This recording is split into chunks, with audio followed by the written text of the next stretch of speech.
এটা হলো কম্বোডিয়ার ইউরোপ পার্ক, খুবই দর্শনীয় স্থান। এই যে একটা খেলা দেখছেন, বাই বাই, নারী পুরুষ উভয় খেলা করতে পারে। বিভিন্ন লোকেশন, এই যে বাচ্চাদের খেলনাগুলো এখান থেকে নেওয়া যায়। সুন্দর পরিবেশ, আমাদের দেশে হাতির ঝিলের মতো। এটা হচ্ছে বৌদ্ধ মন্দির, কম্বোডিয়ার পাশে বৌদ্ধ মন্দির। এখানে লোকায়িত কিছু ইতিহাস রয়েছে। এক সময় এখানে নারীদের নরবলি দেওয়া হতো, তাই সারি সারিভাবে নারীদের মূর্তিগুলো সাজিয়ে রেখেছে। মন্দিরে পুরোহিত কুমারী মেয়েকে এনে এই মন্দিরে ভক্ষণ করত। সেই ইতিহাস নিয়ে এই মন্দিরটি তৈরি হয়েছে।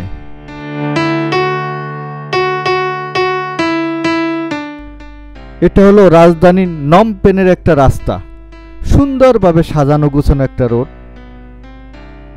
চারপাশে আলোকসজ্জা সুন্দরভাবে সাজানো। এটা একটা ঝাড়বাতির মতো, আমাদের দেশে যে ঝাড়বাতি আছে বিল্ডিংয়ে দেয়, এটা অনেক বড় ঝাড়বাতি। এই যে বাচ্চাটা নিয়ে মহিলাটা খেলা করছে, এই মহিলাটা কর্মজীবী, সারাদিন অফিস শেষে সন্ধ্যার পরে তার শিশু নিয়ে পার্কে আসে, অনেক রাত পর্যন্ত থাকে, তারপরে চলে যায়। এদের বিনোদন এটাই। সারি সারি ঝাড়পাতি, রাস্তাগুলো পরিষ্কার পরিচ্ছন্ন, অনেক সুন্দর পরিবেশ।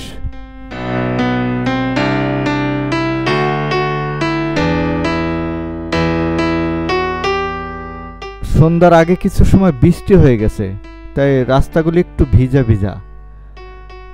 আমি অবশ্য বৃষ্টিতে ভিজিনি।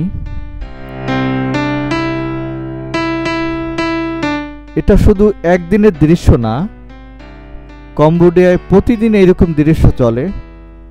তাদের উৎসব প্রতিদিনই মনে হয়। এটাকে বলা হয় উৎসবের রাজধানী।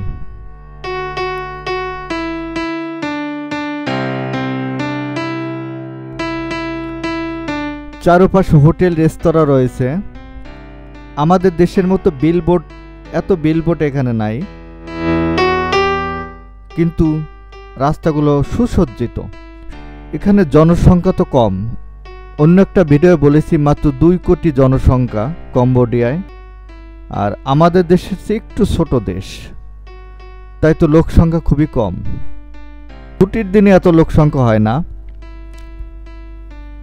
কেউ যদি কম্বোডিয়ায় ঘুরতে আসেন, অনেক সুন্দর পরিবেশ, মনোরম পরিবেশ, সুন্দর একটা সময় কাটাতে পারবেন। এই যে ঘুরে ঘুরে দেখছি, বিশেষ করে রাস্তায় মহিলারা বেশি চলে, পুরুষ রাস্তায় খুবই কমই নামে। সব কিছু মহিলারা করে এখানে, বাজারঘাট, দোকানপাট, বাহিরের কাজ সব কিছু মহিলারা করে। এই রাস্তার পাশে এটা একটা ছোট্ট মেলা। এই যে কম্বোডিয়ায় আমরা একটা মেলায় চলে আসছি, রাস্তার পাশে এই যে কম্পিউটার ঠিকানায় কম্বোডিয়ার ভাষায় এইভাবে লেখা। শিশুদের খেলনা, হরেক সব খেলনা আছে। এটা কোনো বিশেষ খেলা না, এটা প্রতিদিন এরকম চলে। শিশুরা এসে খেলা করতে পারবে, নির্দিষ্ট একটা টাকা দিয়ে টিকিট কেটে খেলাটা উপভোগ করতে হয়, খেলা করতে হয়। দৈনন্দিন দিনের মতো সবাই এসে খেলা উপভোগ করে। আমি আজকে চলে আসছি, আমরাও চলে আসছি বন্ধু মিলে, সবাই মিলে। এই মেলাগুলা এক একটা আইটেম সবই মেয়েরা পরিচালনা করে, কাউন্টারও মেয়েরা বসা। পুরুষ শুধু সাথে আসে, পুরুষ শুধু সঙ্গী হিসাবে থাকে, অন্য কিছু না। আমাদের দেশের ট্রেনের মতো এই পাখির ট্রেন আছে, শিশুরা খেলনাটি খুব উপভোগ করে, শিশুরা খেলাটি খুব উপভোগ করে। এটা হচ্ছে রেস, শিশুদের রেস, এখানে এরা খেলা করে। আমাদের দেশের টাকার প্রায় 500 টাকা পড়বে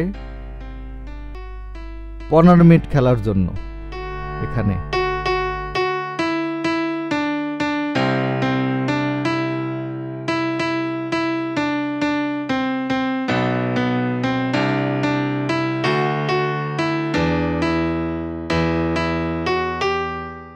এই খেলনাগুলো খুবই আলোকসজ্জিত।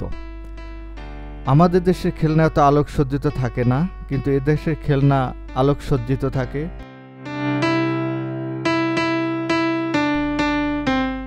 এটা হচ্ছে বাচ্চাদের রেস। এই রেস খেলা বাচ্চারা খুবই পছন্দ করে। এক একটা রেসে 2টি করে বাচ্চা উঠতে পারে। সারি সারি সবগুলো সাজানো আছে।